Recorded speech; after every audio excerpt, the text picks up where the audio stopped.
तीन तिगाड़ा काम बिगाड़ा। तीन बहुओं के रवैये से सासू माँ बहुत परेशान थी।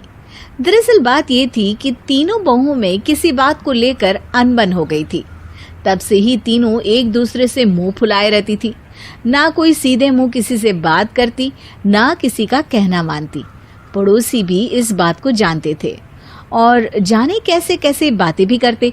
इसीलिए सासू माँ ने तीनों बहुओं को तुरंत अपने कमरे में बुलाया। मैं कई दिनों से देख रही हूँ, तुम तीनों अलग अलग सारे काम कर रही हो।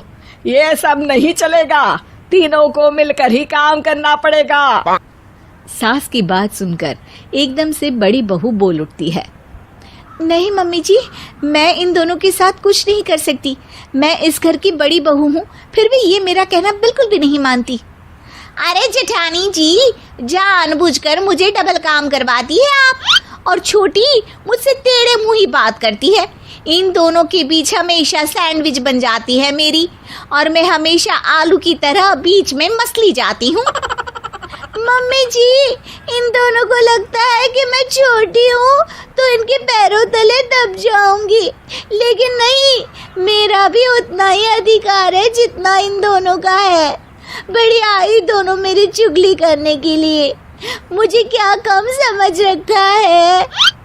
तीनों बहू एक दूसरे से बहस करने लगती है और सास दोबारा ये देखकर टेंशन में आ जाती है और सबसे कहती है, चुप हो जाओ, अब से तुम तीनों सारे काम एक साथ करोगी, आंख बंद करके एक दूसरे की बात सुनोगी।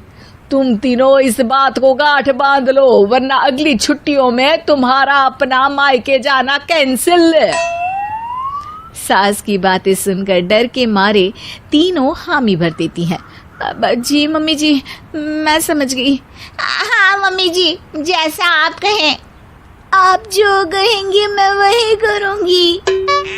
तीनों बहू सास की बात को गांठ बांध लेती है और वादा करती है कि अब से सारे काम वो तीनों एक साथ मिलकर ही करेंगी। ये सब देखकर सास खुश हो जाती है और वहां से चली जाती है। नीचे जाकर वो देखती है कि घर में शर्मा जी आए हुए होते हैं। सास जोर से आवाज लगाकर कहती है, अरे बहू, जरा चाय बनाकर तो लाना, शर्मा जी आए हैं। सास की बात सुनकर तीनों बहू तुरंत किचन की ओर भागती है और चाय बनाना शुरू कर देती है।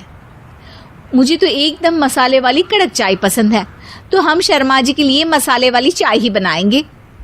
अरे नहीं दीदी, गर्मी के मौसम में मसाला चाय कौन पीता है?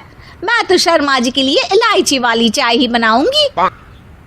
ये कैसी बात कर रही हैं आप दोनों? मेरी मम्मी ने सिखाया है कि मेहमान को ज्यादा दूध और शक्कर वाली चाय देनी चाहिए, वरना वो घर वालों को कंजूस समझते हैं। तो मैं तो शर्मा जी को ऐसी ही चाय दूंगी। तीनों बहुएं अपने अपने तरीके से चाय में शक्कर, मसाला, पत्ती सब डाल देती है। उबलने के बाद तीनों मिलकर चाय बाहर लेकर जाती है और शर्मा जी और सासू माँ को देती हैं। चाय पीने के बाद शर्मा जी सासू माँ को देखकर शर्मा जाते हैं और शर्मिंदा महसूस करते हैं कि आखिर उन्होंने चाय पीने के लिए हामी क्यों भरी। सासू माँ भी चाय पीना शुरू करती है और कहती हैं, अरे बहू, ये कैसी चाय बनाई है? चाय है या मीठे दूध की बासुंदी? हाँ, चाय अच्छी नहीं लगी क्या? कोई बात नहीं, हम पराठा बनाकर लाते हैं। चलो चलो अंदर। हाँ चलो। हाँ, आती हूँ मैं भी। नहीं, मेरा पेट चाय ने ही चौपट कर दिया, वही काफी है। पराठे से पोपट नहीं करवाना, मैं तो चलता हूँ। शर्मा जी चुपचाप पतली गली से निकल जाते हैं। अगले दिन सास बहुओं से कहती है, अरे बहू, जाओ जाके ऊपर के गेस्ट हाउस की सफाई कर दो। कल हमारे यहाँ मेरे दूर के रिश्तेदार आने वाले हैं, तो पूरे कमरे को चमका देना, समझी? तीनों बहू सास की बात को मानकर ऊपर सफाई करने चली जाती हैं और तीनों कमरे की सफाई चालू कर देती है। बड़ी बहू मकड़ी के जाले साफ करती है, तो बीच वाली झाड़ू लगाना और छोटी वाली सर्फ डालकर जमीन धोना शुरू कर देती है। अरे दीदी, जेठानी जी, अभी मैंने पूरी फर्श धोई और आप फिर से धूल नीचे गिरा रही हैं। और मछली जेठानी जी, आप बिना झाड़ू की धूल यहाँ छटक रही हैं। अरे तीनों को साफ करना है, एक साथ सफाई करते हैं ना। अरे वही तो, हम साथ साथ हैं, घर साफ साफ है।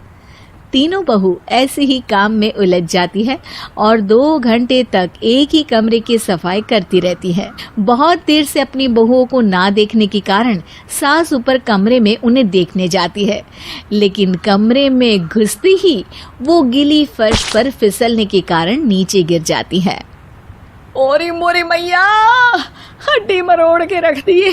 आए मेरी तो कमर ही टूट गई रे। तीनों बहुएं सास को उठाती हैं और बिस्तर पर सुला देती है। अरे मेरे हाथ पैर दर्द कर रहे हैं, दबा दो आराम मिलेगा। हाँ जी माँ जी। अरे जी माँ जी माँ जी। और तीनों बहुएं एक साथ सास के हाथ को दबाना शुरू कर देती हैं। माँ की तो चीख ही निकल जाती है और नतीजा ये होता है कि सास के बचे हुए शरीर में भी दर्द उठ जाता है। हाय राम, ये क्या कर दिया तुम तीनों ने। अरे मेरी तो किस्मत ही फूटी है कि तुम जैसी बहुएं मुझे मिली। हे भगवान, पूरे शरीर में दर्द बढ़ गया है। अब तो पता नहीं कि चल भी पाऊंगी या नहीं। माफ करो, मुझे गलती हो गई मुझसे कि तुम तीनों को एक साथ काम करने के लिए बोला। सोचा था तीनों मिलके अच्छे से काम करेगी, लेकिन बड़े बुजुर्ग सही कहते थे कि 3 तिगाड़ा काम बिगाड़ा। तुम लोगों ने ये बात ना आज साबित करके दिखा दी। तुम तीनों को तो समझाना यानी मानो भैंस के आगे बीन बजाना है। तुम्हें अकेले अकेले काम करना है ना, तो अब से तुम अकेले ही अपना अपना काम करो। तीनों बहुएं वहां से जाने लगती है। अरे कहाँ जा रही हो? आप ही ने तो कहा कि अपना अपना काम तो मुझे मुल्तानी मिट्टी लगानी है। अरे मुझे भी तो नेल पॉलिश लगानी है, मुझे ना मेहंदी लगानी है। सास अपना सर पीट लेती है और कहती है, अरे मुझे भी लगाना है कुछ। क्या माँ जी? क्या माँ जी? क्या माँ जी? तुम्हारे घर वालों को फोन तुम्हारी हरकतें बताने के लिए।